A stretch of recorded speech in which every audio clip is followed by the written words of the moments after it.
and where the industry's going. Right.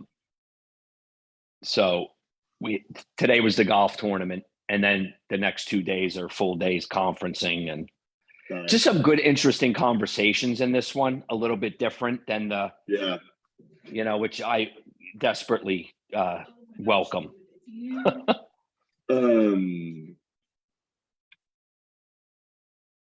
You were talking about it only raining twice a year there. I went on a big backpacking trip for several years in a row. Me and a best friend of mine from college did these week-long backcountry trips together when we were in our 30s, before we got old and our knees wore out.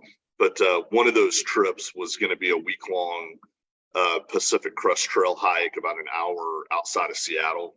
And so the whole time we're thinking like, man, there's going to be plenty of creeks running and water. Like it's going to be raining on us the whole time. And it was like this weird 30-year drought. And we were begging for water the whole trip, man. We were like, we had packed all our rain gear. So you just never can tell how that kind of stuff. No, you can't. And it's always the unexpected when you're doing those trips. Yeah, 100%, 100%. Hey, we're live. Everybody got to hear our stories about how Scottsdale's raining for the first time since 1827, and how I backpacked in a drought in Seattle. So, hey, welcome everybody to Parents Helping Parents. It's another Monday. Really happy you could join us. If you've never been here, never been a part, we're really excited to have you. Really excited that you're here and that you're spending your time with us. There's lots of different things you could be doing on a Monday in December, and we're happy that you're joining it here. Hopefully something we say, something we talk about will be meaningful and will be powerful for you. So if you're not familiar with Parents Helping Parents, we're an Oklahoma-based 501c3 nonprofit organization, founded by parents, primarily run by parents, with the mission of sharing experience, connecting families with resources. And I totally just lost my train of thought. It's a Monday. I'll tell you what, Eddie, I have not had enough coffee today. Coming off of my weekend, I guess. He's rolling his own cup right there. Connecting people with resources, sharing experience, and then offering support to families who have children any age who might be struggling with a substance use disorder. So in a nutshell, if you've got a child, they're struggling with an alcohol or drug related issue, we're the place for you. We work with parents who have 13, 14, 15-year-olds who are just beginning to experiment with drugs and alcohol. And we work with parents who have children who are 30, 40, 50 years old, who have been struggling with addictive related issues for most of their lives. Some of our families, young people, have been able to find recovery. Some of our families, young people, haven't.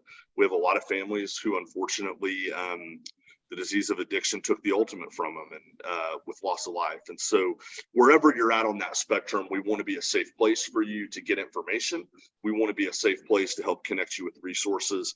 And we want to be a safe place to share some of our own experiences, some of our own strengths, some of our own hope that we've found along the way. So if you find yourself in that spot, you're in a good spot tonight. Do me a quick favor, everybody reach over, click the share button. If you're watching live with us on Facebook right now, that does something really important. It increases the reach of people that we're going to be able to get Eddie's message to tonight. So even if you only have 200, 300, 500 friends on Facebook, sharing our video to your feed makes that available to all of them. And we've been around the block long enough to know that out of those 500 people that you might be Facebook friends with, there's going to be several on there who may be struggling themselves, who are going to have a family member who's struggling with an emotional health issue or a substance abuse related issue. And this could be the video that actually sparks a little bit of hope and a little bit of change for them, and allows them to be able to reach out and do something a little bit different. It's been an interesting couple of weeks for me. I've heard about several different deaths by suicide and several different accidental deaths. And I mean, the bottom line is we're never guaranteed tomorrow. People that we're friends with or family members are never guaranteed tomorrow. And so anything we can do to share hope and to share change with people, we want to do that. And it's free to click the share button. So it's not hard to do. So while we're doing that, I'm going to click over. I'm going to do it myself right now. If you want more information about Parents Helping Parents, please go check us out on Facebook. Maybe you're watching this on YouTube. Maybe you saw this on somebody else's feed and you don't really know how to connect with Parents Helping Parents. Follow us on Facebook at Parents Helping Parents Inc., at Parents Helping Parents Inc., or check us out on the web, www.parentshelpingparents.info. That's where you can get all of the information about the different resource groups that we offer, the different partnerships that we have that have both online and in-person meetings. It's where you can get information about our upcoming fundraiser in Oklahoma City. And it might be a place where you can get connected. Maybe you've got your own story. Maybe this has been a part of your background as having a young person or a child that struggled, and you want to give back and you want to get plugged in, share your experience and be a part of the mission. Shoot us a Facebook message, shoot us an email, contact us on the web, let us know how we can partner with you to help make the world a little bit of a better place this holiday season. So that's all I've got, other than my good friend Eddie Fischer coming back on the show to join me. Let me switch my camera view here to get us both on screen. There you are, Eddie. Good to see you, man. So thankful that you're here. Always excited to get to visit with you and to get to hear what you're up to and what you're doing. You may or may not realize this. I share something you told me literally all the time.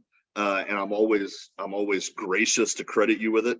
But both in my work with clients, doing the treatment that I do, and several times on Parents Helping Parents and in other conversations, I always tell the story of us grabbing pizza here in Oklahoma City and just talking about your story and your recovery. And I remember asking you, there are people in life that you can kind of pick out words, and it's like, hey, this word really kind of defines their personality and defines their character and what they're like to be around.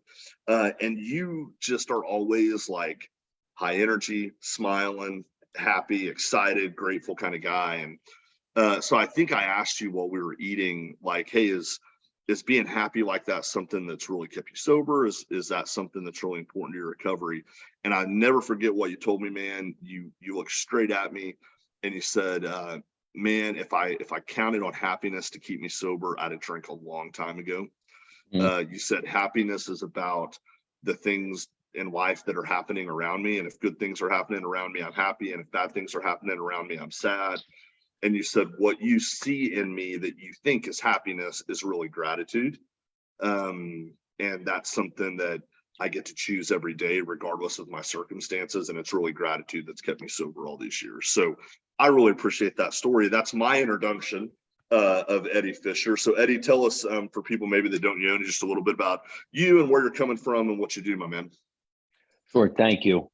I'm so grateful to be here, Derek. And thank you for bringing that up. It's, wow. Yeah. I mean, sometimes when you hear that played back to you, because, it's such a blessing to have a great meeting and great one-on-one conversations. I cherish that the most. My sobriety date is April 13th, 2006. I'm in long-term recovery. I got sober when I was 36 years old. I went to my first treatment center when I was 35. I reside in Northlake, Texas, and I'm the chief marketing officer for Casa Colina Treatment, a men's only, family owned and operated treatment center, dual diagnosis treatment center in Waxahachie, Texas. It's located on 220 beautiful, majestic acres.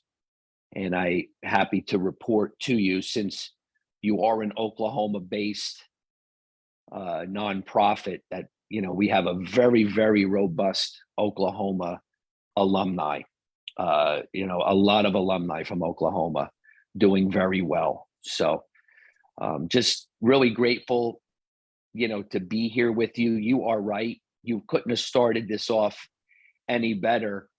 I wanted to talk about, having fun in recovery and, being grateful.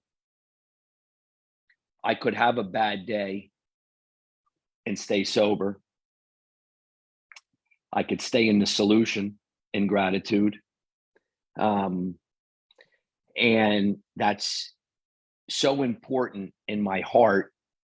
The fun piece is everything to me. And I was so worried that I wouldn't be able to have fun sober. But, you know, I'm a 7 on the Enneagram, which is the enthusiast. So, you know, the enthusiasm and fun and gratitude means so much to me in that combination, that and service, and you know, that combination of all of those things really lead to a beautiful life one day at a time. And you know, Derek, it's never too soon, even for our newcomers. It's never too soon to start having fun. This is a very, very long journey for all of us. Even, you know, as I approach my 17th year of sobriety, um, there are still things I have to work on. There are still difficult moments. There are still these push and pulls, right? It's never too early to start having fun. And really taking that leap. And you know, it started for me in month 5, where I really felt it was a very, very rocky road for me in the first 4 months. But in my 5th month, I started, I hired a personal trainer, and I started having fun challenging myself, getting myself into shape, and going down a journey of health and wellness.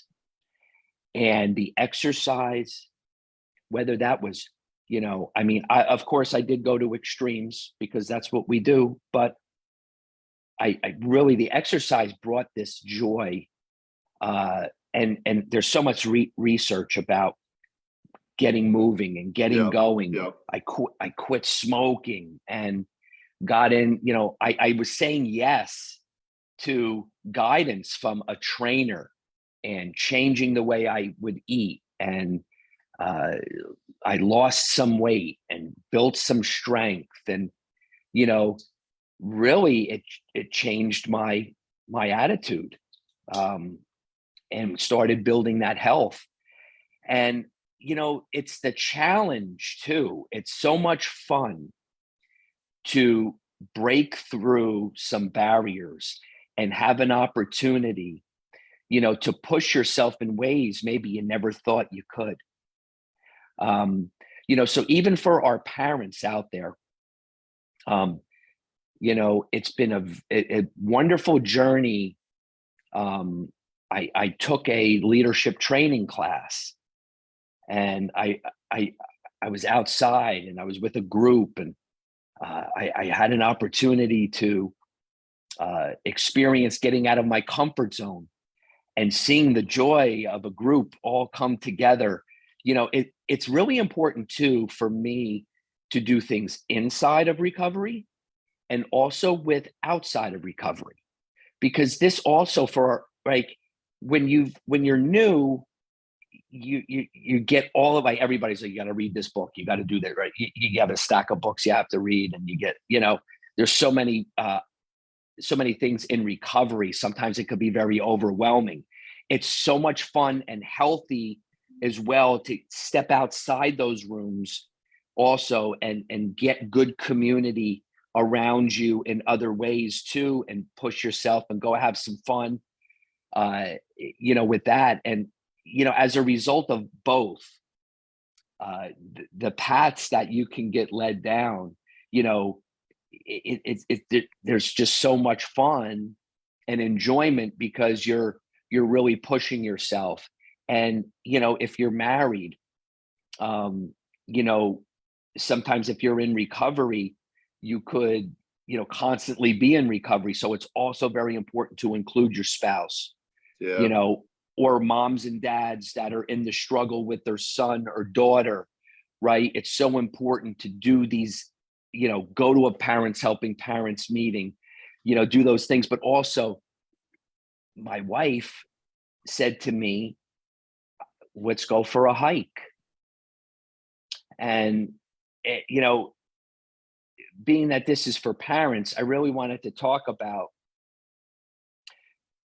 taking that challenge with your partner, and getting out there and going for a beautiful walk. So my wife and I, we started doing these team building exercises together, and started training, on the trails. Actually, we lived in Scottsdale, before Texas, and we started doing these great hiking trips. And my wife really pushed me, and I said yes. And we would do these great hikes and then make a pizza. And it was just this wonderful way. I mean, sometimes the only time she can get me up the mountain was talking about what we were going to put on the pizza.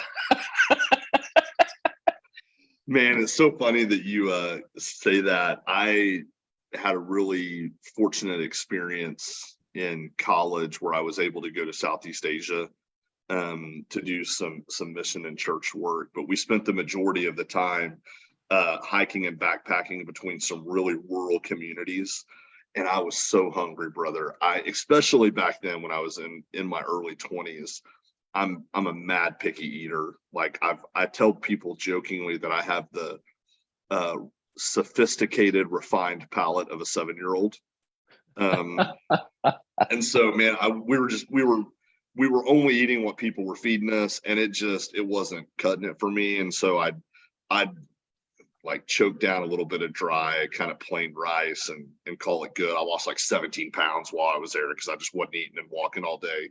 And I remember what kind of got me through that trip. And I still have it somewhere in a box, but in the back of my journal for that trip, I started like neurotically listing down all of the places I was going to eat when I got back to Oklahoma and what I was going to have as an appetizer and what I was going to have as an entree. Yes. It's really gross. But it's we're really put in these situations in life, right? You just never know what life is going to throw at you. But if you keep building and putting yourself out there, and the joy that comes to your life through these experiences, I really feel like we have to push ourselves to go out and get these experiences and say yes. Yeah. The power of saying yes to things and taking suggestions, is so very important. And I really feel like when moms and dads, grandparents, really start pushing themselves, and when we take a stand and improve ourselves and change ourselves, other people see that around us. Yeah. And the other piece too, Derek, is, now that I've been in this for so long, in recovery, working in recovery, which is not being in recovery, right? I mean, working in 100% does not take the place of being in recovery and doing those things, but it's just very important, to have that life that you really want to live, and it's never too early to start. Start small, but please, go out and have some fun, go out and get a laugh, go out to a comedy club, break that, get that out, it's so important for families, because one thing that I notice in the family work, particularly that I do, Eddie, is that depending on their story, but very often the addiction and the drug and alcohol use have created like this kind of dark cloud that everybody's just been living in for months, years, multiple years. And a lot of times I'll ask families like, hey, I know that like this is a hard thing for everybody to deal with. Like, when's the last time you guys all sat around the table and laughed together? And they can't answer the question because that heaviness of that dark cloud has just consumed everything for them.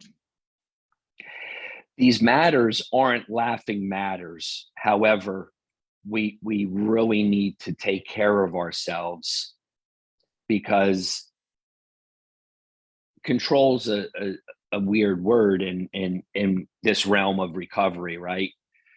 But we can take ownership of, getting ourselves out there, and really, sometimes you got to force yourself, Yeah. right? You do. You have to force yourself to get out there, because we don't know what our loved ones are going to do. They may get it, they may not, but we cannot stop living our lives. Yeah. We cannot. We got to Yeah. go out there. Like you said, we're not guaranteed any of this. And let's face it, in today's world of addiction, it's like Russian roulette out there today. Yeah. Yeah. It's a different ball game, even really than it was 10 years ago. It is. Yeah. I mean, it's the piece of that, there's a lot of stories of fun that I had many years ago. I'm not seeing even the guys that are, and the gals that are struggling. There's less storylines of fun. It's this plummet. Yeah. Extreme plummet, right? Where there's not a lot of, maybe 10 years of, till it led up to crossing over a line into addiction and getting the help you need. A lot of times you had like some of these moments, these light moments to lean back on. So I think it's really, really important, that you're really cognizant of going out and having some good fun and taking care of yourself. And I think, through exercise, through a hobby like pizza making, really, became a part of my life. And I found this fun of the challenge of making different dough and, the ingredients. And I just went to pizza school. And that was a gift of recovery and how I got there. And it was so much fun. It was so much fun working a wood fire oven and making pizzas. Derek, like it was like a dream, and as a kid, my uncle, in New Jersey had a pizza place, and my grandmother worked there. And, it's so funny, all these years later, to have that, to be doing that and to challenge yourself. And, it's just such a joy, to learn something new and to push forward.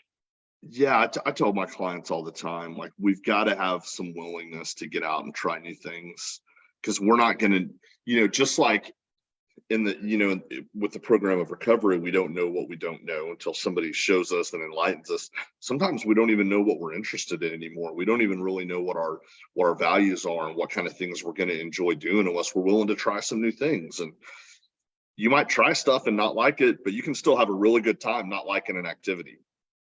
You said something earlier, Eddie, I want to ask you about. You said that when you were active in your addiction, that you were really afraid that you wouldn't be able to have fun sober and have fun chemical free. What was it that was, you think, driving that fear for you? My whole life, it's interesting how I romanticized the party, right? The party was so significant in my life because I grew up where every birthday party, every holiday, from I can remember, drinking was always a part of that. So growing up in that, I just always put two and two together, that when you got together, you partied, and that's how you had fun. Now, there was a lot of, interesting enough, right? There was a lot of not good things that happened with that, even as I was growing up. Mm-hmm.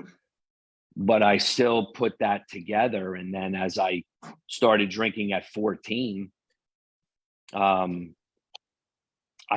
it was about the party. And, they really called me out on that in treatment because it was so ingrained in me. And then it was like, I would always say just beer, because it was just beer, even though beer was my gateway drug. Yeah. And became a gateway drug for me, right? I minimized it all and maximized the party. So I was kind of like, all right, well, even though at the end it was no fun, there was, right? I mean, I had worn out my welcome with everybody, but leading up to that, I was like, well, how are we going to all get together and not be loaded and not laugh? And how are we going to laugh? What are we going to do? What are we going to talk about? Yeah. So Derek, something significant happened to me. I was invited to a dinner in early recovery with a bunch of guys who would go for dinner before the Monday night men's group. And I got invited to this dinner. It was at Don and Charlie's in Scottsdale. And I sat down it was a big round table of guys. And I'll never forget, God bless him, I believe he's over 40 years sober. Maybe, right? He's over 40 years sober now. But his nickname was Bone Dry. And he goes by that name. It's hysterical. He was laughing so hard at the table as the guys were sharing stories and talking. He had this cackle to him. He was laughing so hard. And I was laughing so hard. And it was so foreign to me to be around a bunch of guys laughing that much, having that good of a time, and no one was drinking. Yeah. And as we got up and left and went to the men's meeting, I thought to myself, oh my gosh, I just had the most fun. That was so much fun. And no one was drinking. And you know what I said? And I said it out loud. Maybe I could do this. Yeah. Maybe I could do this. So, inspire, why I wanted to talk about that is to inspire somebody's heart and let them listen to something that could trigger something for them. You can do it. You can have fun, whether you're on the parent side or, and we're all struggling, right? So no matter who is listening, go have some fun. I mean, what that guy did for me, and I got a chance to share that story with him years later, what he did for me. I'll never forget it, right? Yeah. I mean, just so thankful and so grateful. What a really beautiful testimony to the power that community can have for people, even when they don't realize it. Like, I don't know how many years later it was before you were able to share that story with him. But that was just a group of guys welcoming you into a community of relationship that profoundly impacted you. And they didn't know. All they were doing was having healthy community. And I think that there's a lot that can be said about that, the kind of power that community and relationship can have for people in recovery, for families in recovery, for parents who might be in recovery. Let's face it, no one on the side of it for me in recovery, like, all right, you have to do all of these things. And if there's no fun involved with it, if there's no joy in it, no one's going to do it. And, it's just so important, that these serious moments in life have to have levity, right? Yeah, you got to lighten up the mood. It can't always be serious. It just can't. You got to break that tension, and we have to inspire one another. Those of us that have come out the other end, and it's just so important to share these moments of joy and happiness and hope and fun. Yeah, man, I can almost hear it in my mind, Eddie, somebody watching and listening to this and hearing us say that you've got to find some levity and you've got to find some balance, because not everything can be so serious and dark all the time. I can almost hear somebody going, yeah, but you don't know what I'm going through, right? You don't know how bad things are. We kind of do, right? Like everybody has that story about their own life. And so so there is a little bit of, I think, understanding on both of our part. But how would you respond to somebody who kind of would clap back at you with that comment, like, yeah, but you don't know? How can I find levity? How can I find balance when things are so terrible? First of all, we it's very important that we listen to that person and hear them and not discount, right, what they're going through. That's first and foremost. And what I would ask them to do if they were open to feedback, I would, ask them to open their heart and just, could you think about something that brings you joy in your heart? Could you think about something that has made you laugh or smile?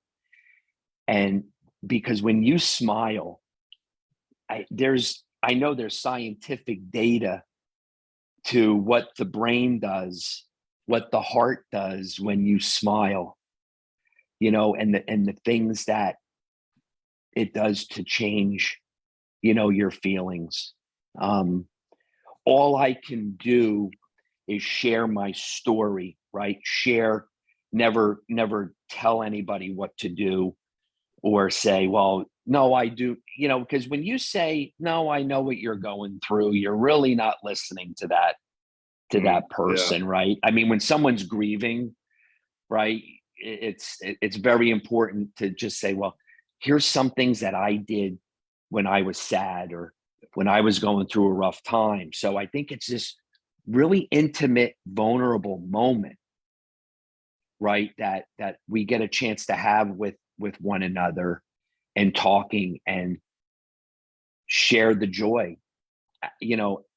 Ask them to share, their most beautiful moment or the moment that made them laugh or cry. Or I have had many a moments where, what was your, could you remember when you were a kid? Right? You bring it back down to that innocence of something that made you laugh, or a movie. I think it's very important to tap in, to learn how to tap into what we have inside of our own selves, because we have to, Derek, we have to get these tools, right? And we have to learn how to use them ourselves. Yeah. And that's what Bone Dry did for me. He tapped into that piece of me that said, you know what? I don't need to be loaded. I don't need substances to have the happiness and the joy in my life. Yeah. And even one thing important from the parents' perspective, or, because addiction and dysfunction has been around me my whole life. So it's even the fact of other people around me don't need to be happy either or having fun. I can have fun today with my own self, because that's important too, right?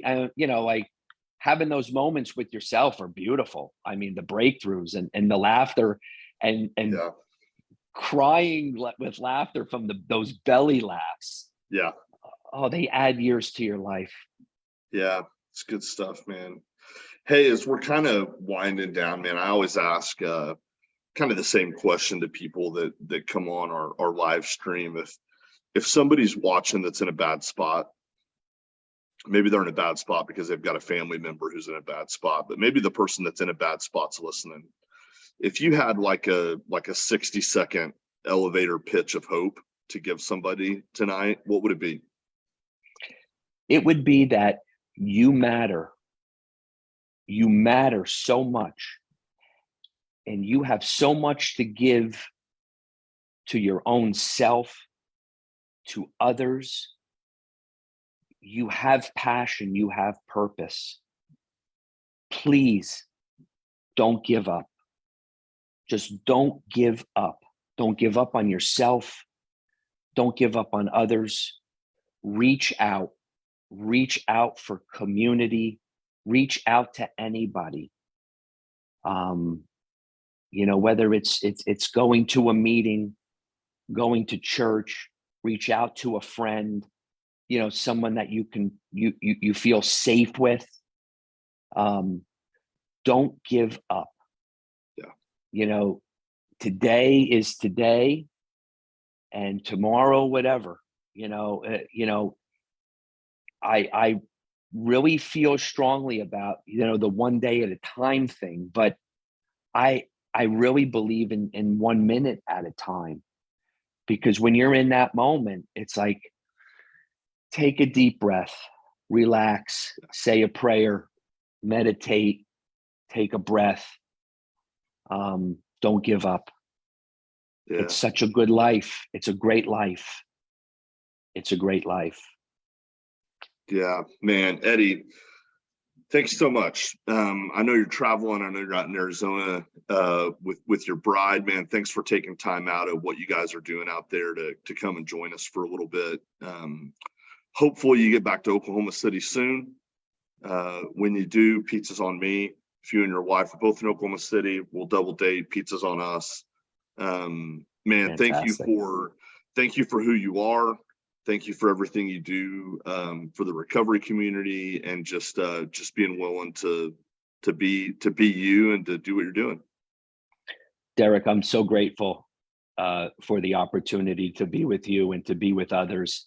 It's an honor and a privilege. And I say thank you so much for allowing me to be of service today. Thank you. Yeah. All right, brother. Hey, you guys travel safe. Enjoy your holidays, okay? You too. Merry All right. Christmas. Merry Christmas, everybody. We'll see you back in 2 weeks for our next round. Have a great Monday.